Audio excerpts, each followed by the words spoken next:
Buenas tardes a todos. Os damos la bienvenida a este segundo seminario del ciclo Vacúnate contra la desinformación que hemos organizado entre Vilomás Salud y Walters Kluber's Health. Desde hace un año ha habido un término que ha marcado nuestras vidas, que es COVID-19. Ha afectado nuestro día a día. Todos los telediarios abren a diario con información de la pandemia. Se han publicado más de 100.000 artículos sobre el tema, pero todavía no hay una solución definitiva. Y hoy queríamos centrarnos en el tema de la COVID, pero desde otro punto de vista, desde el punto de vista de la comunicación visual.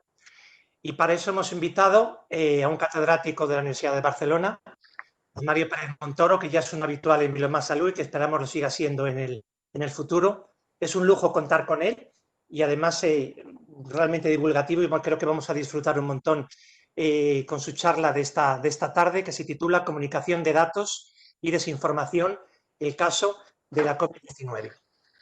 Os recuerdo que tenéis todos silenciados el micrófono, tenéis también apagado el vídeo para que la jornada fluya mejor. Podéis enviar vuestras preguntas al chat que tenéis en la parte inferior derecha. Recordad que tenéis que enviar vuestras preguntas a All Panelists para que lo podamos ver todos los que estamos gestionando el chat. Y ha habido algunas preguntas al respecto. Os recordamos que no hay certificados para cada una de las sesiones, sino que se dará un certificado final a quienes hayan asistido a 7 de los 9 seminarios. Pues nada más, agradecer a Mario su colaboración con Vilomás Salud y doy paso a Elena para que haga, como es corriente en ella, la geografía del ponente de hoy.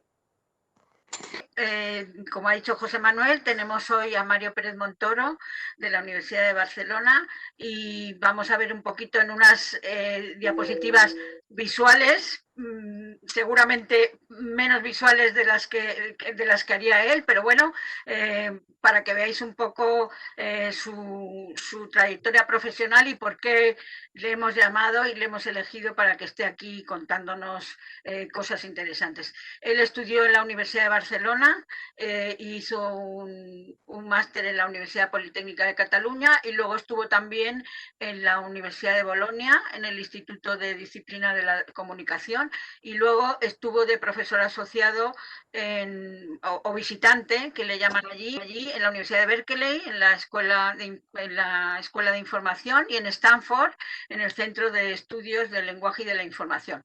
Y ahora, como ha dicho José Manuel, es catedrático en la Facultad de Información y Medios Audiovisuales en la Universidad de Barcelona, y he puesto este gorrito aquí porque lleva también el programa de doctorado en esa facultad. Como puse para la anterior conferencia o sesión, os pongo el directorio Exit, que me he fijado ahora en el nombre que tiene el directorio, y es Directorio de Expertos en el Tratamiento de la Información. Entonces, para que veáis lo que él resalta de sí mismo, indica como especialidades arquitectura de la información, la gestión de la información y del conocimiento, ontologías, metadatos, taxonomías y tesauros, recuperación de información, pero luego como descriptor personal indica visualización de la información, que es lo que nos va a hablar hoy y sobre todo. Pero luego no me fiaba de lo que él ponga, y entonces lo que he hecho es mirar en la ficha del directorio de su universidad todas sus publicaciones, y he hecho una nube de palabras con las publicaciones que está haciendo desde el año 94, y ya tiene puestas 2 de este año 2001, o sea que lo que sí hay que reconocer es que es muy prolífico y que además es activo desde hace 27 años. Entonces, como veis, las palabras que se resaltan, que son las más utilizadas, yo he cogido los títulos de todas esas publicaciones y conferencias y congresos que él menciona. Entonces, como veis, lo que más utiliza y sobre lo que más ha trabajado y trabaja es sobre información, sobre conocimiento, sobre gestión y sobre visualización, y todas estas otras cosas que figuran en la nube, con lo cual vemos que está muy ajustado a lo que nos va a contar, y efectivamente lleva más de 20 años trabajando en esos temas. Aquí veis, he puesto un poco gráficas de las que hemos visto en esta época de pandemia, y él nos va a explicar gráficas bien hechas, gráficas mal hechas y cómo debemos hacer las gráficas e interpretarlas. Entonces ya le dejo para que nos cuente todo y nos transmita todo su conocimiento. Muy bien, muchas gracias. ¿Se me oye, me imagino? Sí. Gracias, Elena, por enfrentarme al agradable paso del tiempo y verme en fotografías colgadas sobre mí de hace mucho tiempo y asistir a la degeneración física que estamos viviendo. Bien, dejadme que comience simplemente, bueno, agradeciendo a todos los organizadores del evento por haberme invitado, por haber depositado su confianza y no solo los organizadores, también las personas que están trabajando en la parte técnica que hemos tenido algunos problemas y han sabido superar de forma brillante. Bien, os cuento un poquito de qué va a ir mi charla. Voy a estar intentando hablar unos 30 minutos para luego dejar paso al debate, que será la parte más interesante. Voy a hacer simplemente una pequeña introducción para centrar el tema.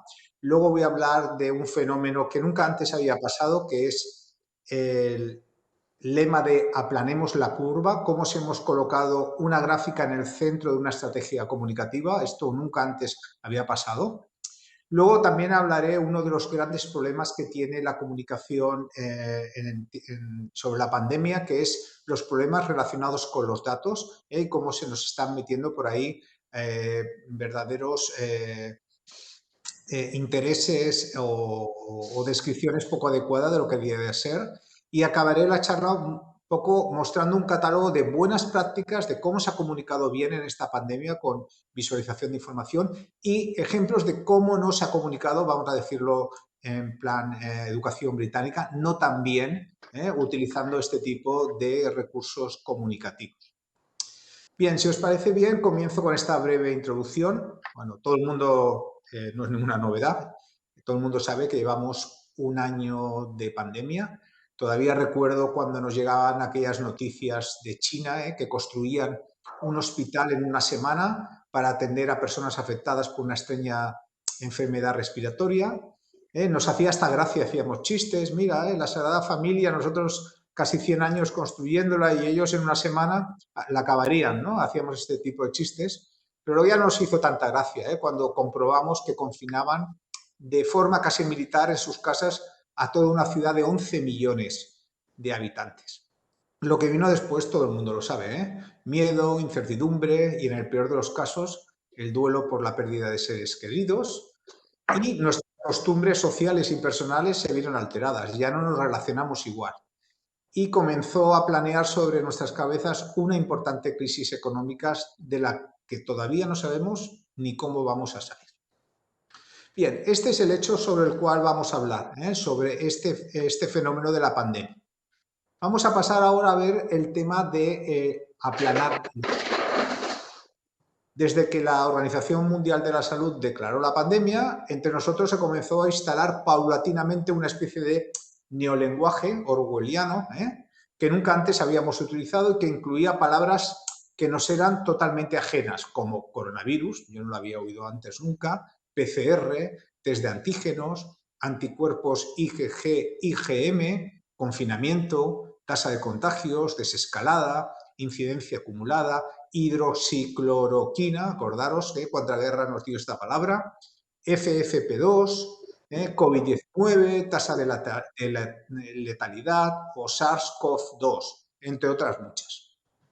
En definitiva, una importante cantidad de nuevos conceptos, instrucciones y directrices difíciles de digerir para una población no especializada. En medio de todo este panorama, los gobiernos y los medios de comunicación tuvieron que hacer frente a la necesidad de trasladar al gran público conceptos ajenos y grandes volúmenes de datos. Había que buscar, en definitiva, una manera de hacer accesibles esos contenidos no familiares para todos, a través de fórmulas conocidas y asimilables. En ese contexto, la estrategia elegida para hacer más eficiente esa comunicación estaba clara: transmitir toda esa información vital a través de representaciones visuales de datos. Fue tal esa apuesta que el lema directriz de las acciones a tomar era aplanemos la curva de una gráfica. Nunca antes una gráfica, como ya señalaba, se había convertido en el epicentro de una campaña de comunicación. Tras el lema se escondía la necesidad de reducir el número de contagios para que los enfermos no saturaran el sistema sanitario del país. Es decir, frente a la falta de una vacuna, el objetivo era no colapsar ese sistema sanitario, no dejar sin atención a la población y evitar de esta manera una importante cantidad de muertes. Bien, uno de los primeros medios de comunicación que propagaron este lema fue el periódico estadounidense The New York Times. Como podéis ver en la pantalla, en la primera pestaña, en un artículo publicado a finales de marzo del 20, que lleva por título "Aplanemos la curva del coronavirus", el redactor encabeza ese artículo con una gráfica que se hizo famosa. Es una gráfica de líneas curvas, donde una de las líneas nos mostraba el elevado número de casos de contagio que se alcanzaría si no tomábamos medidas de protección. La segunda línea nos mostraba el número de casos que se alcanzaría con las medidas aplicadas, y la línea recta nos mostraba la capacidad, el límite de casos que podía admitir el sistema de salud. El pico de la línea de casos sin medidas superaba claramente la línea recta y dejaba sin asistencia a muchos ciudadanos. Y el mensaje estaba claro. Debíamos aplanar la curva, quitarle ese pico de contagios, implantando medidas necesarias para no tener que asumir esas dolorosas consecuencias. Bien, muchos medios de comunicación se hicieron eco de esta estrategia de comunicar a través de esta gráfica o sus versiones. Y aparecieron infinidad de productos comunicativos que incluían alguna versión de esta gráfica de líneas. Sin embargo, una de las más eficientes no provino de un medio de comunicación, sino de las redes sociales. Como podéis ver en la segunda pestaña, el artista digital japonés Kenta, en un tuit del 3 de abril del 20, difundió un vídeo donde aparecía una recreación animada en 3 dimensiones de esa misma gráfica que transmite mejor, si cabe, el mismo mensaje. Aprovechando las 3 dimensiones, el artista recrea el volumen generado por las 2 líneas curvas. Esos 2 volúmenes, como veis, van hacia sendos túneles, y el volumen de la línea sin cuidados es amputado porque no cabe por el túnel, y en cambio el volumen de la línea con cuidados entra sin problema en el túnel de los servicios médicos. Este tuit fue bastante importante en esa difusión. Acordaos que estábamos con el lema "Aplanemos la curva, quedémonos en casa". Esto parece que ya lo hemos olvidado, la segunda parte. Bien, pasemos ahora a ver los problemas que dieron el tema de los datos en la pandemia. Bien, la comunicación visual de la crisis sanitaria presentó desde el inicio importantes problemas, y una parte importante de esos problemas orbitaron alrededor de los datos utilizados en las visualizaciones. Dicho de otra manera, si la calidad de los datos no era buena o estos eran parciales, las propuestas de representación visual como estrategia comunicativa reducían drásticamente su eficacia. Vamos a ver cuáles fueron los principales problemas. Voy a señalar 4. El primer problema que nos encontramos fue la recolección de los datos. Durante mucho tiempo los gobiernos se enfrentaron al difícil problema de recabar los datos sobre la pandemia para poder tomar medidas a partir de los mismos. En los primeros meses, frente a la carencia de test PCRs y test de antígenos, todavía ni sonaban los de antígenos, fue muy difícil recolectar el número real de infectados y asintomáticos afectados por el virus, y de calcular, por tanto, todas las tasas derivadas, como la de incidencia o la de propagación, derivadas de esos números. Lamentablemente, acordaros de aquellos primeros momentos de marzo y abril, el único dato que podíamos considerar más fiable era el de los muertos. Pero incluso en aquel momento, muchos de los fallecidos por la pandemia no se les pudo hacer test y no fueron incluidos en las listas de afectados por el coronavirus.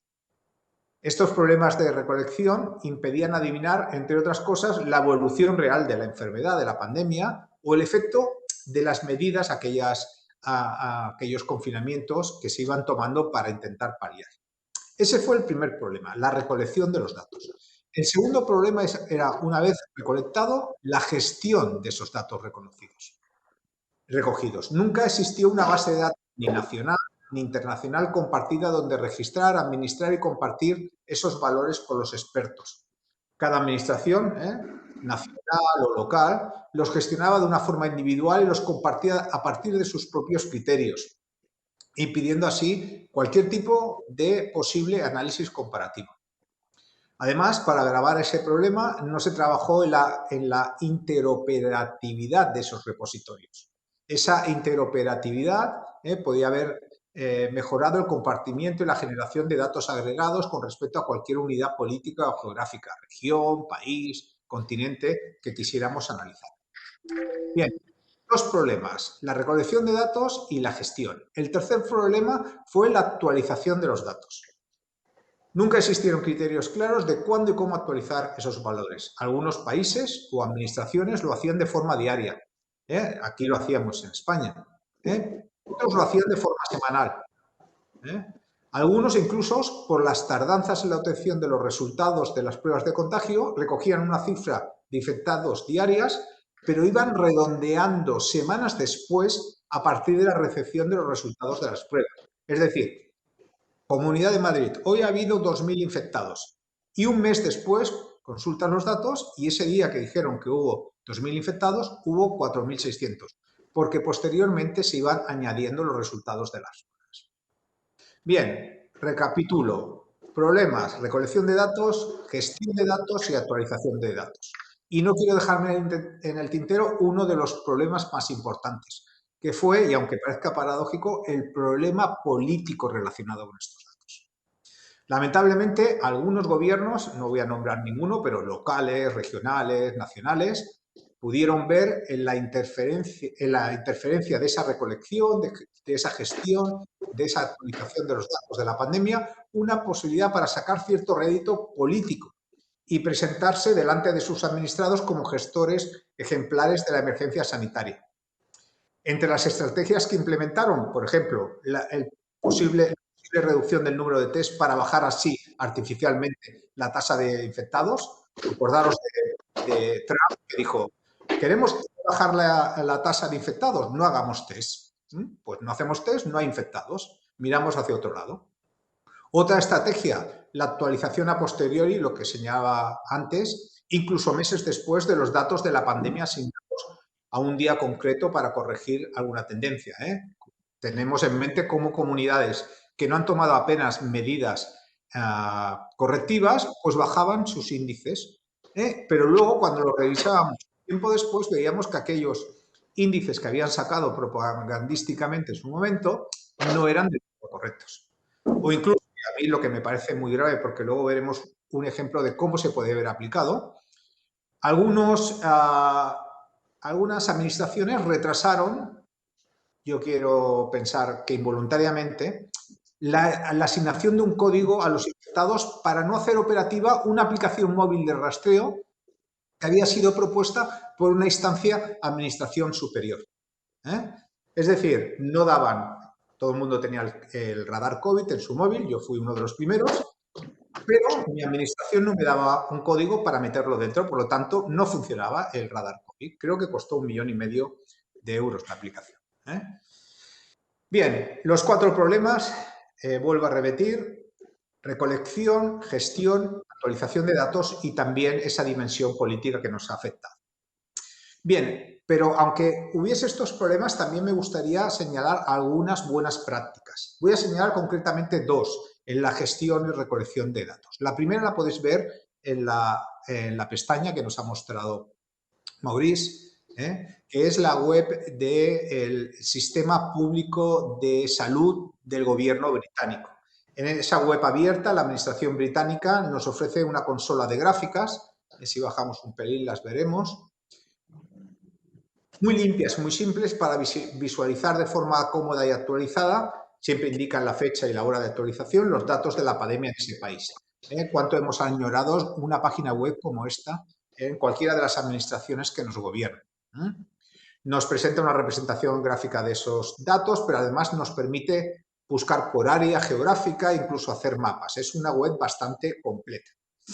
Bien, en la misma línea también quería señalar otra buena práctica, que la podemos ver en la siguiente pestaña, que es la que nos ofreció la Universidad Johns Hopkins en su Centro para Sistemas de Ciencia e Ingeniería, que es una web donde se recababan, a medida que iban llegando, todos los datos mundiales sobre el coronavirus. Podíamos ver en tiempo real el número de afectados, y también por países, y hace una mención especial al contexto estadounidense. Bien, esto era lo que quería decir sobre el tema de los datos que ha provocado también esta distorsión en la comunicación visual durante la pandemia.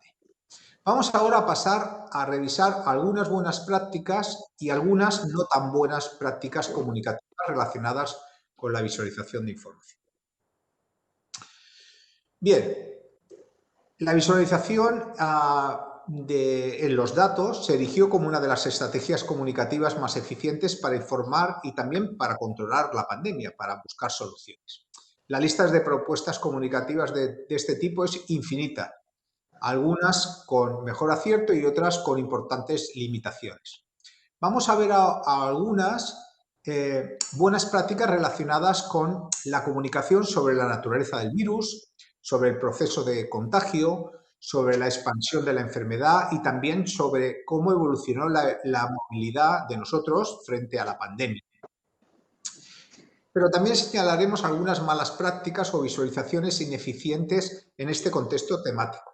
Y me gustaría acabar mi presentación mostrando dos de las visualizaciones que para mí han sido más impactantes. Ya veréis que son bastante rudimentarias, pero yo creo que comunicaron muy bien. Creo que hay algún micrófono abierto, oigo así como ruido de fondo, de mesas o cosas de estas. Ahora no oigo nada, perfecto. Gracias. Bien, comencemos con visualizaciones que nos comunicaron adecuadamente la naturaleza del virus y su proceso de contagio. Desde el principio de la pandemia, una de las necesidades que tuvo la población fue conocer frente a qué virus se encontraba. Yo no sabía ni, bueno, algunas nociones tendría, pero ¿qué es un virus? ¿Un ser vivo? ¿Un ser que no tiene vida? ¿Es un conjunto de ADN? ¿Qué es un vídeo? Cubrir ese contenido informativo no era una tarea fácil, ya que tenía que llegar y ser entendido por la mayoría del público, independientemente de su formación y su competencia científica. Una de las propuestas que más me llamaron la atención fue la que nos hace el periódico español El País, como vemos en la siguiente diapositiva, en un artículo que se titula CCU, CGG, CGG, GCA, las 12 letras que cambiaron el mundo. Vemos, aprovechando lo que se llama el parallax, el scroll telling, gracias por ir bajando, nos contaban un poco en qué consistía, con atractivas infografías, en qué consistía el material genético del virus, su estructura física, la manera de instalarse y reproducirse en el cuerpo humano o la comparación con otros virus como el de la gripe. Luego, al final, si queréis estos enlaces los podemos poner listados en el chat, ¿vale? Esta sería una buena práctica. Estaban comunicando en qué consistía el virus de una forma gráfica y entendible para muchas de las personas. Seguramente habría que revisar algunos conceptos de recepciones que estamos viendo con las vacunas, pero bueno, en aquel momento nos ayudaba a entender. Luego, otra de las propuestas estaba relacionada con el proceso de transmisión.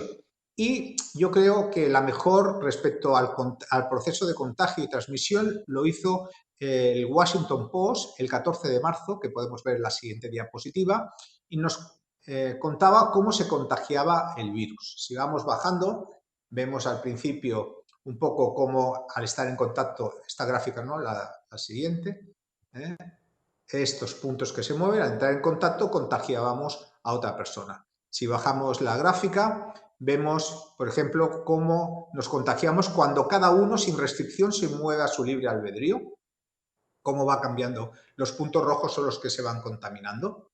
Si bajamos luego, encontramos una segunda gráfica, ahora está avanzada, pero a la izquierda son cuando estábamos confinados y no estábamos comunicados, y luego cuando se abre vemos cómo vamos contaminando a las personas. Y luego las gráficas que aparecen más abajo son cuando mantenemos la distancia y aumentamos de nuevo la distancia, vemos que contagiamos mucho menos. Fue realmente un producto comunicativo que obtuvo muchísimas visitas y que fue muy comentado. Bien, pasemos ahora, después de esta simulación de la velocidad del contagio, a otra otro producto visual que fue muy importante, que es un gráfico en la siguiente diapositiva, en la siguiente pestaña, un gráfico de la agencia de noticias Reuters que se titulaba The Korean Cluster, el clúster coreano, que nos ofrece un producto periodístico que nos explica, mediante la utilización de su radar COVID, para entendernos cómo se transmitió la enfermedad a partir de un paciente que llegó de Wuhan. Como veis, si vamos bajando, en esta primera gráfica vemos el paciente que llegó de Wuhan, seguimos bajando y nos vamos a centrar en el paciente, vemos cómo van contaminando, se van contaminando, seguimos bajando, vemos cómo el paciente número 31, como diríamos vulgarmente, la lió parda. Si seguimos bajando, vemos que este paciente, nos detenemos en esta gráfica, se fue a un club, luego saliendo del club, no me preguntéis por qué, tuvo un accidente de coche, fue hospitalizado, luego condujo hasta su casa, luego se fue a una iglesia, luego desarrolló fiebre, se fue a un hotel, etcétera, etcétera. Si bajamos, vemos por qué la lió parda.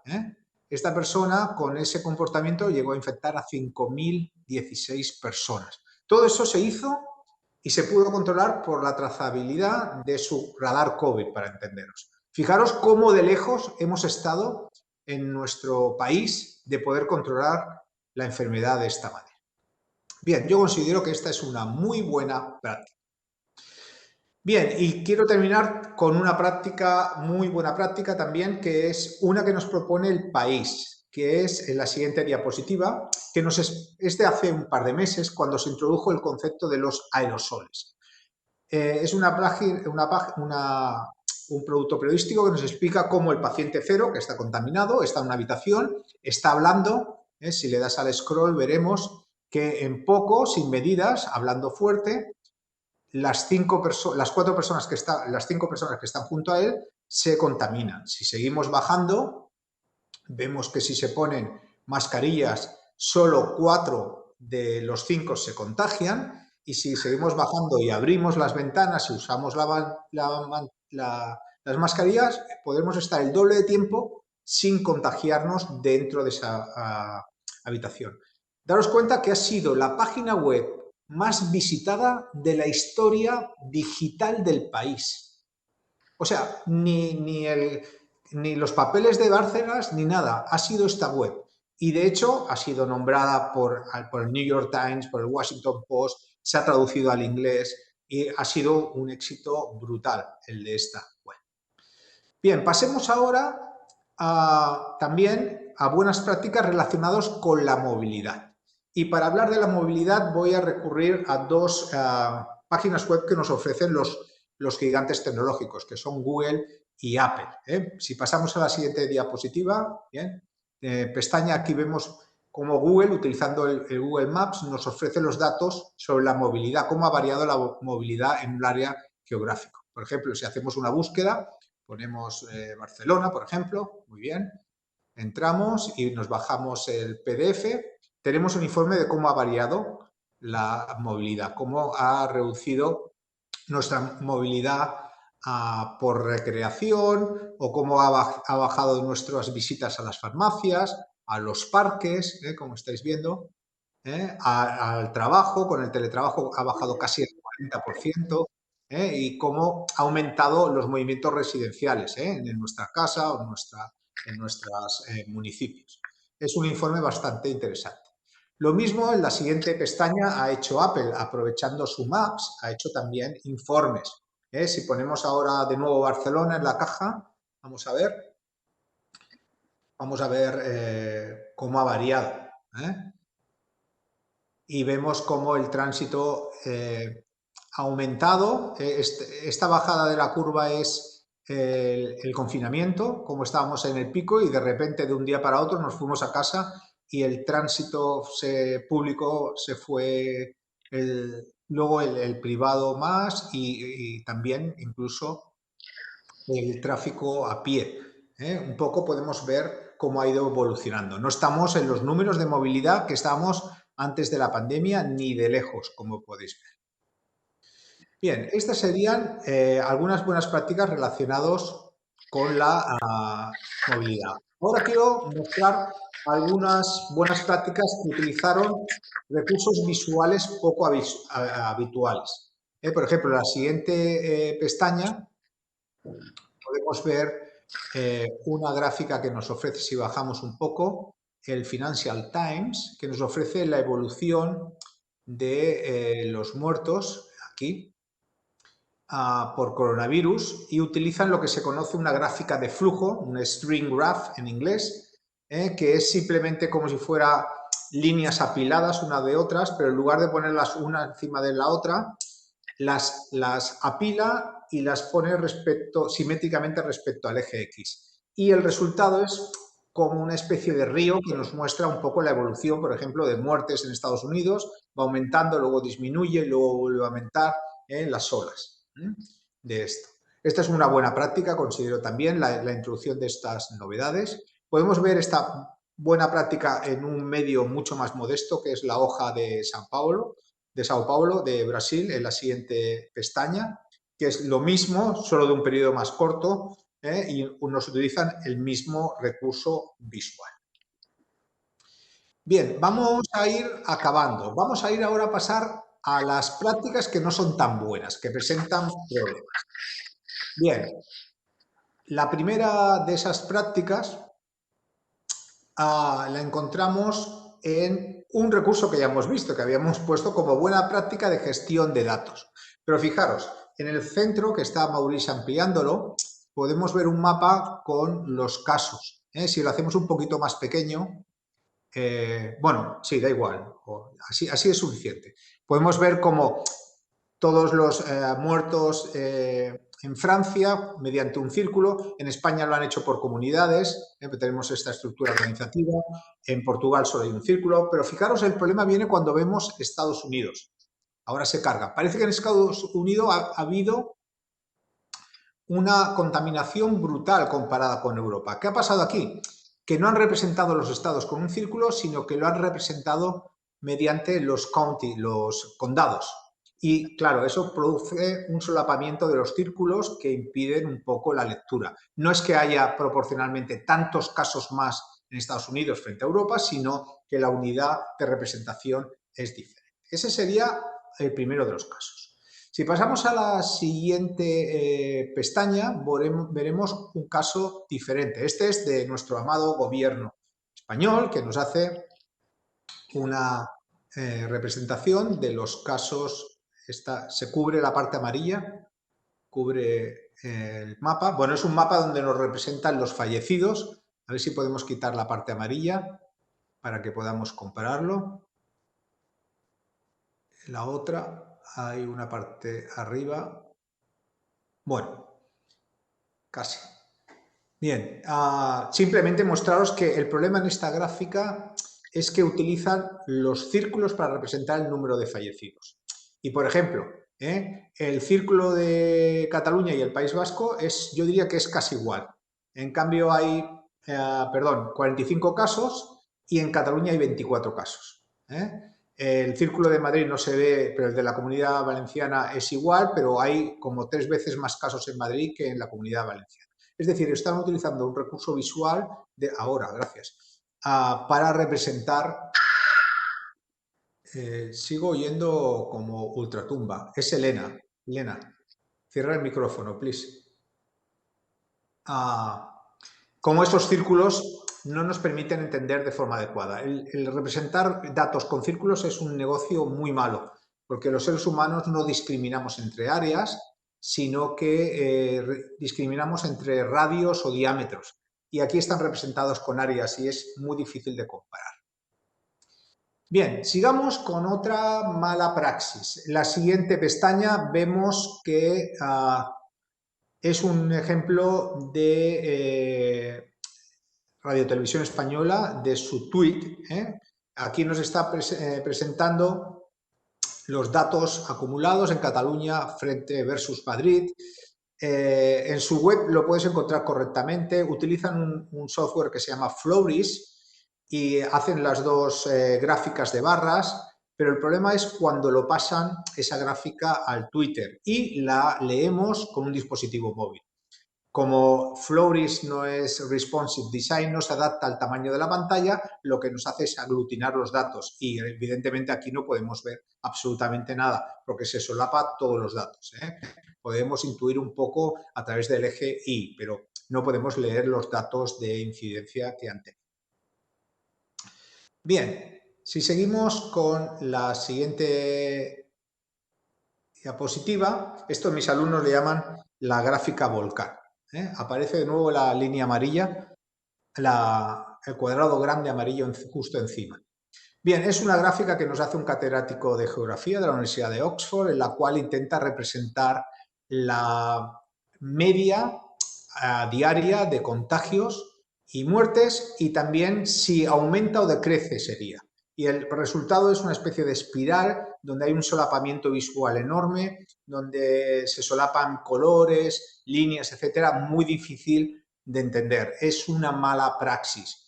Introducir novedades que solo tú sabes entender para comunicar no es el mejor de los negocios. Bien, estas serían un poco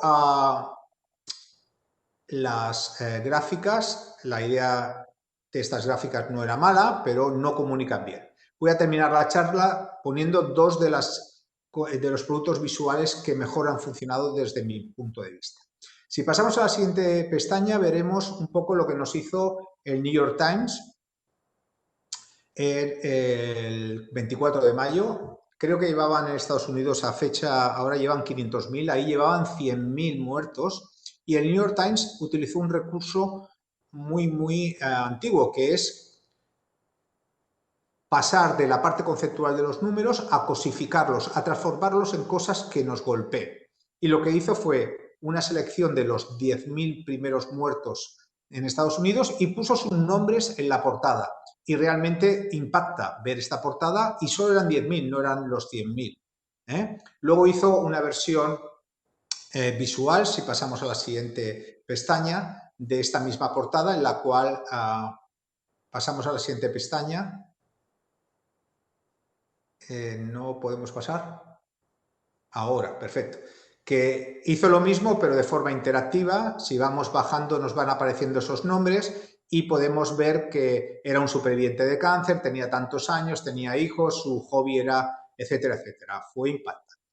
Y quiero terminar la charla con una última gráfica, que es la que aparece en la siguiente pestaña, que yo le llamo la gráfica de la esperanza. Es una gráfica muy simple, muy poco ornamentada, que aparece en el paper que presentó la compañía Pfizer en Nature para demostrar la eficacia de su vacuna. Tenemos la zona amarilla encima, pero bueno, se representan los infectados del grupo placebo en azul y los infectados del grupo vacunado. Nadie sabe quién está vacunado y quién es placebo. Si viéramos la gráfica veríamos que durante el 7º día después de la vacuna se infectan los dos grupos al mismo ritmo. Pero a partir del día 12, los que se habían vacunado dejan de infectarse, se convierte en una línea plana y en cambio los no vacunados, los que estaban en el grupo placebo, continúan infectándose. Es la gráfica de la esperanza, es lo que estamos viendo cada día. Nuestros mayores ya pueden salir a la calle y esto va contra aquellos que no creen en las vacunas. Las vacunas funcionan y nos lo demuestran también con esta gráfica. Bien, hasta aquí quería llegar. Muchas gracias. Le cedo la palabra al organizador. Muchas gracias, Mario. Ha sido impactante. Gracias por tu generosidad docente. Hablando de buenas prácticas, yo creo que nos has demostrado esta tarde eso, cómo explicar una información que yo creo que a todos nos puede resultar un tanto difícil. Vamos a ver si van llegando las preguntas. Quería empezar, ya que como ha dicho Elena, y más bien me gusta hablar de senior, llevas unos cuantos años trabajando en comunicación visual. ¿Hay alguna diferencia entre la presentación de datos respecto a la COVID, respecto a otras patologías otros temas de salud, otros temas que no son sanitarios como economía, o esos gráficas no tan bien presentadas como has dicho, es común a todos los ámbitos. Bien, aquí es una pregunta muy interesante. En el tema de la pandemia es un tema de preocupación o de interés periodístico que pocas veces antes había sido tan importante en el sentido de que hay muchos datos. Por ejemplo, hablar sobre cáncer o sobre replicar la oveja Doll y todo esto, en esos momentos, con ese tipo de enfermedades, se han utilizado más las infografías. Un poco como hemos visto en el producto del país, ¿no? Que nos contaba cómo el virus engancha a nuestras células, cómo se reproduce. Estaban muy orientados en temas infográficos, más narrativos, nos explicaban procesos. La pandemia, la parte más importante ha sido los datos. No solo para comunicar con la población, sino para tomar decisiones. Fijaros un poco quién ha salido por la tele hablando de pandemia. Pues los grupos de gestión de datos, de bioinformática y este tipo de cosas, aparte de doctores, etcétera, etcétera. Los que han hecho previsiones, proyecciones hacia el futuro. Entonces, esta pandemia se ha caracterizado por la ingente cantidad de datos, que ha generado unos productos visuales determinados. Mucha gráfica, mucha tabla, etcétera, etcétera. Además de los productos clásicos de otros tipos de intereses médicos como el cáncer y tal, donde la infografía es realmente la estrella. Aquí también tenemos infografías, pues la infografía de los aerosoles del país, que ha tenido mucho éxito, pero tenemos muchísimos datos, el aplanar la curva, los gráficos de movilidad, es decir, todos estos determinados por la cantidad de datos. Yo digo que el dato ha sido el rey en la comunicación de esta pandemia, cosa que en otros tipos de enfermedades no era tanto el rey y eran más los procesos los que había que comunicar. Mario, nos has dado muchos ejemplos nacionales e internacionales para quedarnos un poco en casa y comparando, por ejemplo, el mapa del ministerio con las gráficas del país, sin intentar, son imágenes distintas. ¿Ha habido en general una diferencia entre la visualización de los datos que ofrecen las instituciones y la que ofrecen entidades más privadas, como pueden ser los medios de comunicación? ¿Están más preparados los medios de comunicación para presentar esa información? Yo creo que les han metido un gol por la escuadra. Acordaros cómo el doctor Simón aparecía en las televisiones con una gráfica detrás hecha con un Excel, ¿no? Los medios de comunicación se han jugado el tipo, han arriesgado, más o menos lo han hecho bien con las mimbres que tenían en cada momento, porque, por ejemplo, estas páginas web que hemos mostrado al principio de datos, la del Servicio de Salud Pública de Inglaterra, pero sobre todo la de la Johns Hopkins University, son los datos que los que hemos escrito artículos sobre pandemia hemos extraído de ahí los datos. Ya nos hubiera gustado que cada uno de nuestros países o administración hubiera tenido centralizado esos datos y que además los hubiera hecho accesibles, porque en muchas ocasiones muchas webs del ministerio terminan aportándote un PDF. O sea, apórtame por lo menos los datos en CSV, que yo pueda luego jugar con ellos. Ha sido realmente, es como si hubiéramos estado en los medios de comunicación en la actualidad y las administraciones en el siglo XIX, en el mejor de los casos. Les ha faltado hacer fotografías a manuscritos para colgarlos. Ha sido realmente penoso. Los datos, los medios de comunicación se han puesto las pilas, también les iba. De hecho, el repunte del consumo de medios ha sido muy importante en la pandemia. La gente se quería informar, a falta de información transparente, pues la ha buscado en los medios, a falta de información administrativa. Y luego ha habido mucha intencionalidad en la comunicación administrativa. No vamos a repasar casos, pero ha sido muy importante. Pero los medios han ganado por goleada. José, Mario, tenemos otra pregunta en el chat Sí, que es interesante. Sí, de Judith. Sí, de Judith. ¿Quieres leerlo, José? Sí, tenía razón además con esto, le iba a enlazar porque pregunta que por qué no se puede penalizar a personas o gobiernos que niegan datos o que esconden información o que engañan. Claro, esto es porque no lo sabemos que nos están engañando. Acordaros cuando nos fuimos a casa salían desde el gobierno central, pero bueno, yo vivo en Cataluña, nosotros hemos vivido un esperpento, como cada día nos comunicaban cosas que no teníamos dónde ir. Y el problema es que sabíamos más cosas sobre países extranjeros que sobre lo que pasaba en nuestras casas. También era un problema, no había test, no había nada y había proyecciones. Decía en el principio, acordaros, que al principio manejábamos los contagiados, los muertos y los que superaban la enfermedad. ¿Alguien ha vuelto a sentir hablar de los que han superado la enfermedad en los últimos meses? ¿Salen en los telediarios? No, porque en aquel momento era el único dato que tenían los muertos y los que superaban la enfermedad. Y había que lanzar un mensaje de ánimo. ¿Y cómo lo lanzaban? Con la gente que superaba. Yo conozco personas que están en esas estadísticas y que arrastran problemas gravísimos un año después. Pero bueno, en aquel momento lanzábamos esto. Y se ponía el índice en eso. Luego hemos sabido que de los detectados suponían menos del 10% de los infectados reales que teníamos en aquel momento. Nadie lo sabía, seguramente ni ellos. Fueron desbordados. Pero bueno, luego hubo intencionalidad. Comunidades muy laxas en medidas, iba bajando sus índices de incidencia milagrosamente. Bueno, ya lo dijo Bush, no hagáis test. En Madrid, por ejemplo, a un niño infectado no se le hace test a la escuela, ni a los compañeros, se les manda a casa y fuera. Pues ya no salen las estadísticas.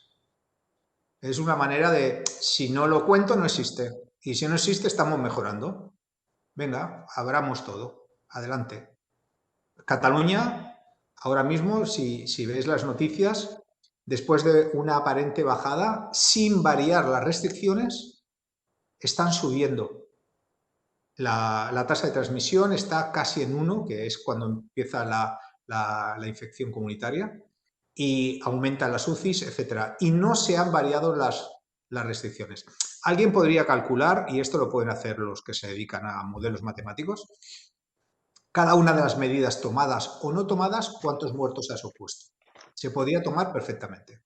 Si tomas como comparación países como Corea o Israel, donde han tomado medidas drásticas, o Australia. En Australia no tienen COVID. Y nosotros nos queda 8 o 9 meses si las vacunas funcionan del todo. Es triste, pero es así. Hablas de intencionalidad, Mario. La verdad, nosotros somos todos profanos. No sé si es posible. ¿Cómo se puede diferenciar entre una gráfica producto de un error, de falta de formación o de torpeza ante quien la crea, y una gráfica que intencionadamente está escondiendo o está alterando por encima o por debajo los datos que ofrecen? ¿Es posible? Es posible alfabetizándonos visualmente. Este es un problema que tenemos actualmente, es que consideramos una persona alfabetizada cuando sabe leer y escribir, bueno, y también buscar por internet, ¿no? Esto de la information literacy, ¿no? La alfabetización informacional. Pero nos falta dos alfabetizaciones pendientes. Una es la numérica. Aquí la media de la población, más allá de la regla de 3, no supera. Tenemos que elevar el nivel numérico de cálculo, de entender los problemas desde un punto de vista matemático, y la alfabetización visual. Es muy difícil. Si no te metes en formación, no recibes un curso. Nosotros hemos hecho curso en Bibliomat Salud, por ejemplo, en el Colegio de Médicos de Madrid hicimos, y ahí vimos con una pequeña formación cómo detectar, por ejemplo, jugar con los ejes, utilizar adecuadamente el atributo visual para representar los números. Hay una serie de trucos, pero hace falta alfabetizar. Es muy fácil comunicar mal de forma no intencional utilizando gráficas. De hecho, porque los programas que utilizamos para hacer gráficas, que son procesadores de texto o, en el mejor de los casos, hojas de cálculo, cuando tenemos una tabla le decimos, la marcamos, visualízame. No nos dice cuál es la mejor, bueno, algunos dicen que sí, pero nos ofrecen visualizaciones que igual ni funcionan, son unas barbaridades. El problema es ese.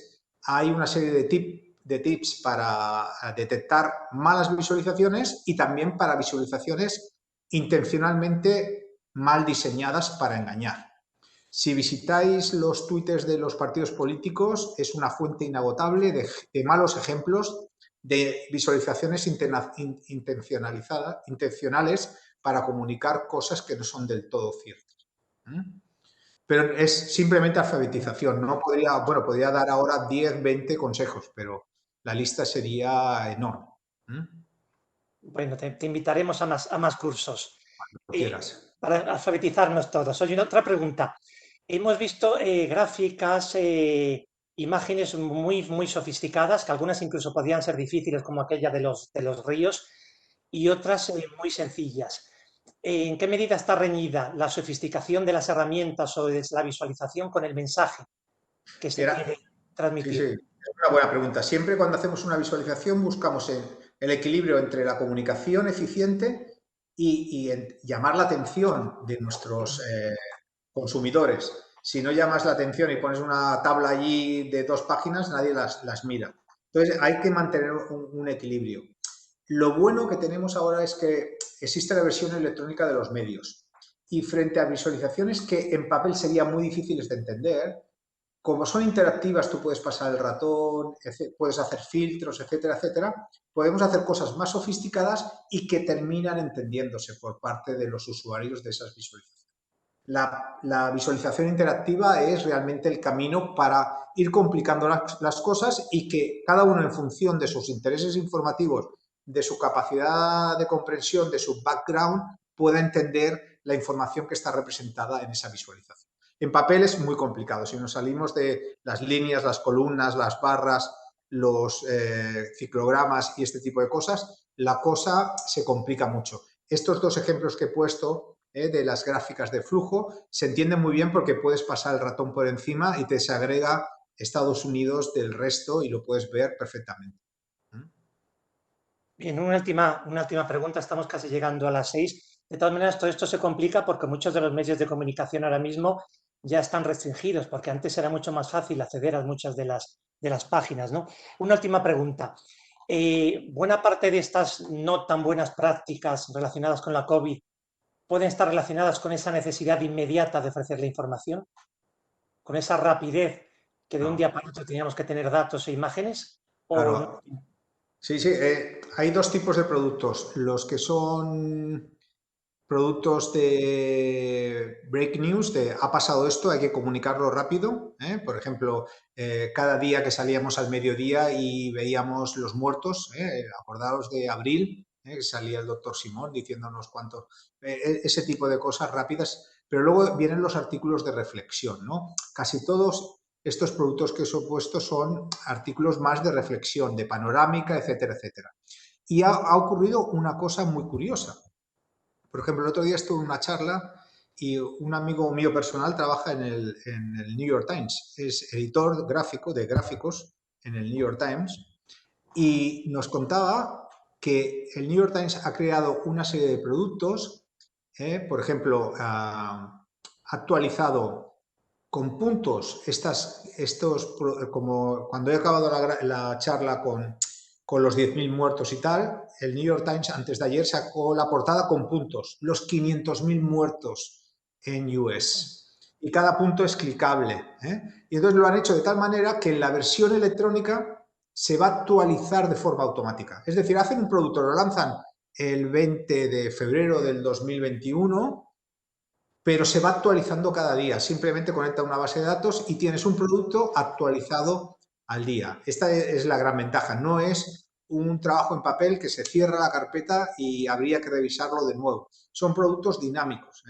De hecho, muchas redacciones en Estados Unidos, voy a poner un ejemplo, se trabaja sobre productos temáticos. Por ejemplo, visualización de datos en Florida sobre los huracanes. Se hace una vez y cada año sacas el producto visual, le cambias la base de datos, le metes los datos de este año y ya tienes todas las gráficas del reportaje que vas a escribir de forma automatizada. Esta es la manera que se está trabajando ahora. Hacer, por así decirlo, sistemas que simplemente o alimentándolos en tiempo real o cambiando las bases de datos, toda la curva de trabajo la puedes aprovechar y rentabilizar hacia el futuro. veremos, por ejemplo, cómo todas esas webs que hemos visto se actualizan en tiempo real con los datos que están pasando actualmente. No, impresionante, Mario. Veremos, desde luego, a partir de ahora veremos los telediarios y los periódicos con otros ojos. No sé si hay más preguntas por ahí, no hay más. No sé si Maurice o Elena, sino por parte de Bibliomas Salud y Walters Kluwer, desde luego agradecerte tu generosidad, agradecerte tu presencia hoy, tu docencia. Y para terminar, solamente recordaros que a finales de marzo, el 23 de marzo, tenemos una nueva dosis de este ciclo de conferencias de Vacúnate contra la Desinformación. Vendrá Ernesto Barrera, que nos va a hablar de 8 cosas importantes que debes conocer para buscar eficazmente en ciencias de la salud. Gracias a todos por haber asistido y nos volvemos a ver en apenas un mes. Gracias a todos. Gracias a todos. Gracias, José Manuel. Nos encanta tu cocina. Hasta luego. Gracias. Muchas gracias, Mario.